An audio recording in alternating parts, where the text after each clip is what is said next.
everyone. I have got a great guest for us today. Her name is Tabatha Jones, and she is the CEO of Empowered Leadership Coaching and the Corporate Escape Sherpa and Career Advancement Coach.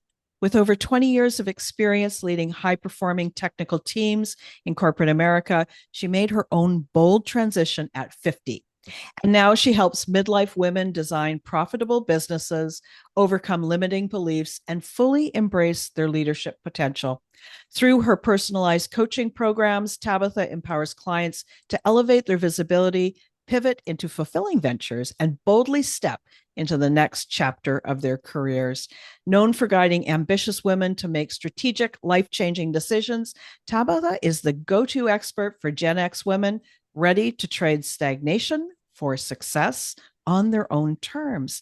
Tabatha, welcome. I'm so glad that you're here. How are you today? Oh my gosh, I am doing well, Candy, and I am really excited to be chatting with you today. Oh, that's great. So, tell me a little bit about your journey. What is it about it that is so meaningful to you, and why does it bring you so much joy? Wow, that's a great question. My journey is meaningful because I've spent a lot of time in the corporate world and I loved my job until I didn't. And the interesting thing is, a lot of people have a bit of resentment about things that have happened in the past. I'm really grateful for everything because it brought me where I am today. It taught me how to be a leader. It taught me how to be resilient. It taught me how to care for and nurture other people and help bring out the best in them so that they can succeed on their own terms. And having spent so much time in the corporate world and then stepping into the coaching space and entrepreneurship was a little bit, we'll call it sketchy. It was scary, right? There's that perceived stability that comes with a corporate job. There's a paycheck that will come every 2 weeks, no matter what, right? In most cases. Um, but getting into this space, I feel like I just was really blessed to be able to take the chance. I was strategic in building my business before I left corporate. So I felt a little bit more stable as I was making the transition.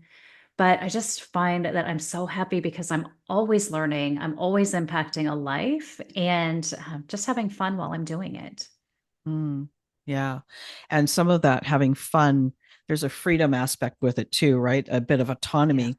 I get to do more of what I want to do, what I love to do, when I want to do it. And not that we don't have KPIs and SLAs and all those things. We still create those in our own business, but it's different when it's your thing. Could you share with me one piece of advice that you would have for that Gen X woman who's considering starting her business? What's the one piece of advice that you think would be so critical for her? It's start. Start while you're still in your corporate job. Start because there's a lot of exploration and learning and things that come along with this. And start. We'll wait until we're perfect. We'll wait until that right time. It may never come. So just start. Yeah, yeah, I love that. And sometimes starting can be a tiny step, right? Like it can Oh, be the make the decision. It doesn't have to be like go out and do something massive, but make the decision. And I would add, and I'm curious what you think too, because when you were describing why your business is so satisfying, I would add get really clear on what your values are, so that as you're building that business, you're doing something that's really in alignment with what's meaningful to you. Have you experienced that as well? oh my gosh, absolutely. And when I first left corporate, I went into career advancement and job search coaching, and it's great. I've had amazing clients. I've worked with some just powerhouse women, and I hit a point toward the end of 2024 where I thought, "Oh, something just feels a little off. What is it?" So knowing that you may make shifts as you go, it's important because sometimes we'll judge ourselves like, "Oh, well, you started down this path, you can't make a change." But when I sat down with my a little journal and started thinking, am I doing what brings me, am I bringing what that value to others that makes me happy? Am I excited to get out of bed? Is there something I'm overlooking? Am I using my unique skills that are, just powerful and helping women achieve what they want? And you've got to be aligned with those values, because if you're even just a little bit off, it starts to show. And I realized I was just a little bit off, and it led to this transition for me. So yeah, I agree. Absolutely agree. Can I just ask? So, this place where you noticed that you felt a little bit off, and then you did some journaling and you did some self exploration, do you have an, an idea about how that off feeling just kind of started with you? And the reason I'm asking this is there's going to be people who listen to this who feel off, but they're not sure if it's really off or if it's just that it's winter and there's snow outside. So what was your experience like? How did you notice this feeling of needing a slight shift? It kind of was similar to when I noticed the shift when I was ready to leave corporate. And it just was that I'm not excited today, or it felt like kind of a drag doing some of the work that needed to be done. And I thought, wait a minute, you work for yourself. So sit down, think about this for just a minute and figure out what is happening. And it was, having built the business for 6, 7 years, and then thinking that I was so excited, and then something shifted. What was it? It kind of came to me that I was spending time doing a couple of different things. And the thing that was feeling the most fun and fulfilling was just a bit different. It was helping women build their business, helping them understand what I did, because I was getting that question constantly. What did you do? How did you do it? How did you know when to start? How did you know you were on the right path? And I thought, wow, okay, this is kind of the universe telling me, but you get that feeling just in your gut that something's off. And Yeah. then you start feeling your motivation is a little bit lower, or you're not as excited about going and creating this piece of content, or, whatever it is, there's something that causes that hesitation. And that's where it's at. It just really felt it in my gut. Hmm. I really hear that. And so what you've described is there's quite a few different levels, right? It's honoring the journey that you've already been on and not sort of wanting to make a slight shift just because you got uncomfortable. Like you really sat with it. You really connected with your body and where you were feeling that in your gut. And then even though there was a real intentionality to it, there wasn't a rush. And I think that it's really easy for us to go, oh, this is super uncomfortable. I must be doing the wrong thing, even though it's just a growing pain. Do you know what I mean? Mhm. So, Yeah. and the reason I'm kind of digging into this is I do a ton of journaling as well, and I really want the listeners to get to the place where they start to listen to themselves. Like, what are they noticing? Where are they giving themselves enough quiet to really ask the questions about what kind of shift or what kind of a pivot might be right for them? And I just think that you've done a wonderful job of giving us lots of layers there. Really appreciate it. Can Thank I you. ask you another question? Of course, I'm all the Sure. questions these I'm all the Yeah, questions these days, right? absolutely. You Okay. can ask anything. So you've been in business for 7, 8 years, a bunch of time. Because this show is really geared towards newer coaches or people who are in corporate who are kind of thinking they want to do something, either a side hustle or they'd love to quit their job, what's one of the pieces of advice that you would give to somebody who's thinking, gosh, maybe I should do this? What's the advice you would give to that new coach? Kind of just going back to that starting, but start before you leave. I talk to a lot of women who are in this midlife space that are thinking, well, when I get a severance package, or if they offer me an early retirement, or one day, someday, maybe. And what happens is there's nobody taking action. And when you wait and you leave corporate and start your business, it feels like a really steep road because you're dealing with a lot of things. I mean, I think back to my leaving, it was my decision. having been there 30-ish years. I try to hide my age a little bit, but not really. It's I tied a lot of my identity to corporate America. A lot of my identity was tied into being a powerful leader. I knew who I was. People knew who I was. And when you leave, you go through a bit of an identity shift. I wasn't her anymore. The people that I talk to every day, I'm lucky if I talk to them now once a month or once every 6 months because they're busy working at their day jobs in corporate. Mm. And so it would have been a lot to deal with all at once, figuring out who I am, finding my way, who do I want to work with, what do I want to do? Instead, I just recommend start building now. You can plan your leap anytime you want to take it. You can take it in a year, you can take it in 5 years. You don't have to ever take it, but start building now while you have that stability and you can start doing that exploration and finding out, you know, who is your network outside of this company that you spend 12 hours a day at? Who is it that you really want to work with and what makes you happy? Because a lot of us forget along the way, you Mm. know. So, now that you're, I think it's the corporate exit Sherpa, what's the path that you help people on? I think you've already started us on this path with the conversation, about start to do some self exploration, but tell us a little bit more about that. What's the path that you help these women travel? Yeah, absolutely. So it is taking the time to build. And I wrote a book on career advancement, literally the Women's Guide to Career Advancement. And I chuckle a little bit because every strategy in that book ties to this journey. And it comes down to making time. So the biggest excuse I hear is, I just don't have time. I don't have time to start anything. Friends, it takes 1 hour a day. You can get up 1 hour earlier. You can stop scrolling 1 hour earlier on your social media. I gave up Candy Crush, like whatever it is, find that 1 hour a day and do something with it that moves your business forward.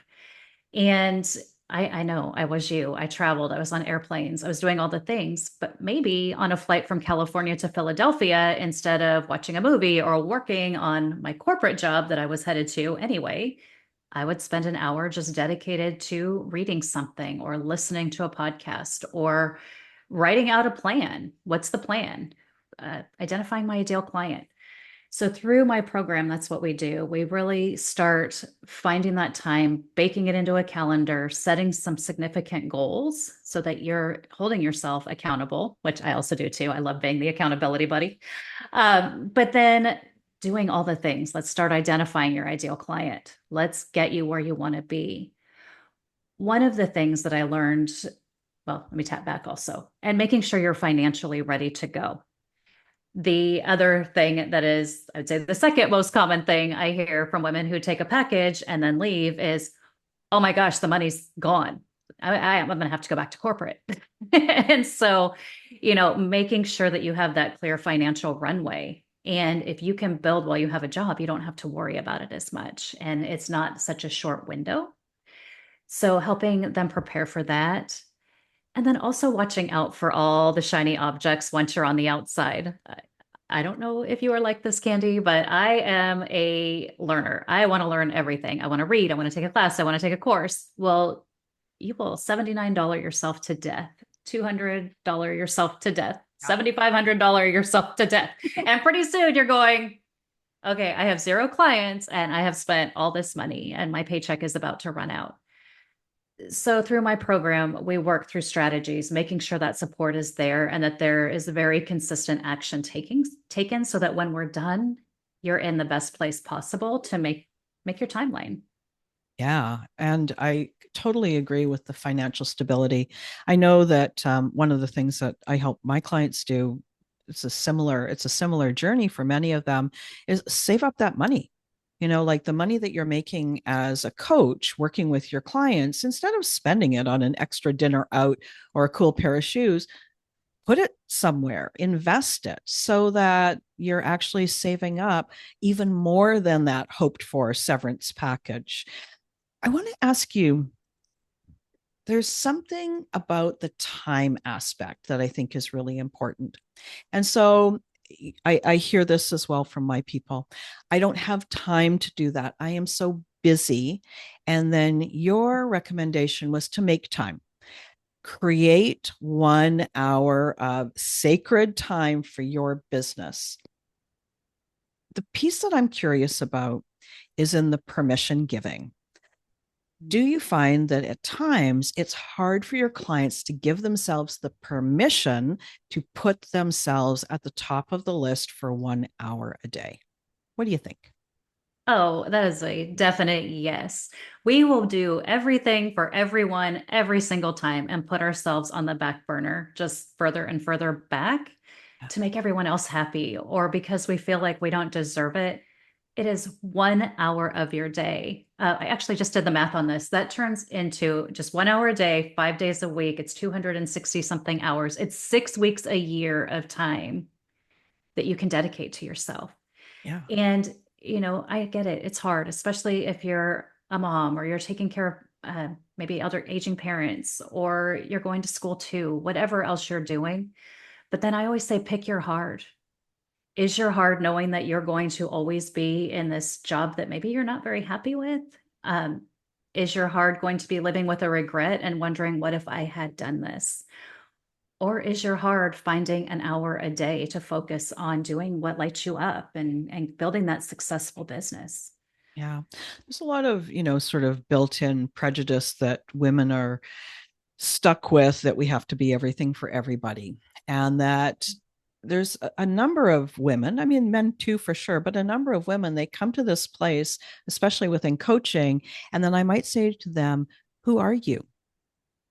Mm. Right. And if your entire identity is tied up in, I'm the VP of this, I'm a mom, I'm a partner, I'm the daughter of, I'm the auntie, like there's no you left other than how you relate to other people or other beings or other organizations. And that can be a pretty dry life. The minute that you have 5 minutes of spare downtime and you don't have any you, oh, pardon me, at my microphone, you don't have any you, you're you're kind of like stuck, right? And so that I think that's something that I see a lot with my clients as well. And so just from our conversation, for the people who are listening to this, I want you to hear how common the things that Tabatha is speaking about, how your particular concerns about should I or shouldn't I start a business? What kind of a sacrifice do I have to make? And then, is that, as she says, choose your heart? Is it a sacrifice, or are you actually giving yourself a special gift, right? Like it's a big deal to own that. Hmm. Yeah. Tabatha, as we wrap up, I have one question for you. And I'm curious, what is the most powerful question anyone has ever asked you? Oh, that's a good one. Um,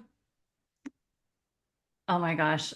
You know, I would say the one that made me reflect the most is, and it's a fairly common question, what advice would you give your younger self? And I know a lot of times we like to just fire off with something kind of quick and easy. For me, it is that life is shorter than you realize, and you deserve, no matter where you came from, no matter what your background is, no matter how you live, no matter what your financial status is, you deserve to live a life that you're proud of, I and love you that. deserve to be happy. Yeah, yeah. And to really feel that, like to say it to yourself and to really Yeah, feel that. What a beautiful question. Thank you for sharing that. of So, course. just to wrap up, letting everyone know that there will be links in the episode notes where you can go and find out more about Tabatha. And I believe you've got a free gift as well that you will share with people. I'll put those links in there too. Is there anything that remains to be said? Is there anything that you haven't said yet that would just be so valuable for the listeners? I'm going to share this in the way that I set my New Year intention is stop judging yourself. Just stop judging yourself. That's what keeps us stuck so often is all the shoulds and coulds and woulds. And, I should be doing this thing. I should be. Let go of the self-judgment and don't stay stuck or unhappy. Find what lights you up and make it happen. Again, you deserve it. So great. Thank you so much for joining me. And I really appreciate the time that we spent together. Oh my gosh, this was so great. Thank you, Candy. Have a wonderful day.